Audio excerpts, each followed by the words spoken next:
नाजरीन, खबर शामिल करते हैं सरगोदा से। पेट्रोलियम मसनूआत की कीमतों में इजाफे पर ट्रांसपोर्टर भी हुकूमत के खिलाफ फट पड़े।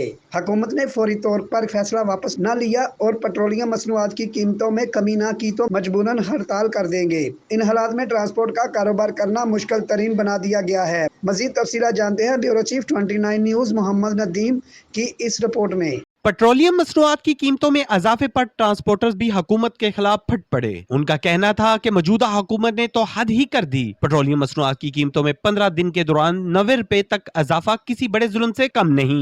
हालिया जो डीजल और पेट्रोल की कीमतें बढ़ी हैं, इसके साथ साथ जो है ना टोल टैक्स भी गवर्नमेंट ने बढ़ा दिए हैं। ये सिर्फ ये नहीं है, हाल ऐसा है कि लोगों में सकत नहीं रही सफर करने की। गाड़ियां हमारी खाली जा रही हैं, हमें मजबूरन गाड़ियों को खड़ा करना पड़ेगा। हालांकि ये जो है कारोबार ये कभी ऐसा नहीं हुआ था जैसा कि इस हुकूमत के दौर में हुआ है। हमारी गवर्नमेंट पाकिस्तान से अपील है, खुदाया तर्स करें, लोगों पे तर्स करें, क्योंकि ये जो कीमतें बढ़ाई हैं इसे वापस लिया जाए। ट्रांसपोर्टर्स की तरफ से किराए बढ़ाने पर सफर करने वाले अफराद भी परेशान हैं। मुसाफिरों का कहना है कि वजीर आजम शहबाज शरीफ ने कहा था कि अपने कपड़े बेचकर भी पाकिस्तान को दुरुस्त करूंगा। अब तो ऐसा महसूस हो रहा है कि आवाम के कपड़े उतरना शुरू हो गए हैं। ਅਸੀਂ ਰੋਜ਼ਾਨਾ ਦੀ ਬੁਨਿਆਦ ਤੇ ਸਫ਼ਰ ਕਰਦੇ ਹਾਂ, ਰੋਜ਼ਾਨਾ ਸਫ਼ਰ ਅਸੀਂ ਪਰੇਸ਼ਾਨ ਆ। ਦੇਖੋ ਜੀ ਕਿਰਾਇਆ ਜਿੱਥੇ 50 ਰੁਪਏ ਦੇ ਜਾਂਦੇ 100 ਰੁਪਏ ਜਾ ਰਹੇ, ਡਬਲ ਕਿਰਾਏ ਨੇ, ਡਬਲ ਵਸੂਲੀਆਂ ਕਰ ਰਹੇ ਨੇ ਸਾਡੇ ਕੋਲ।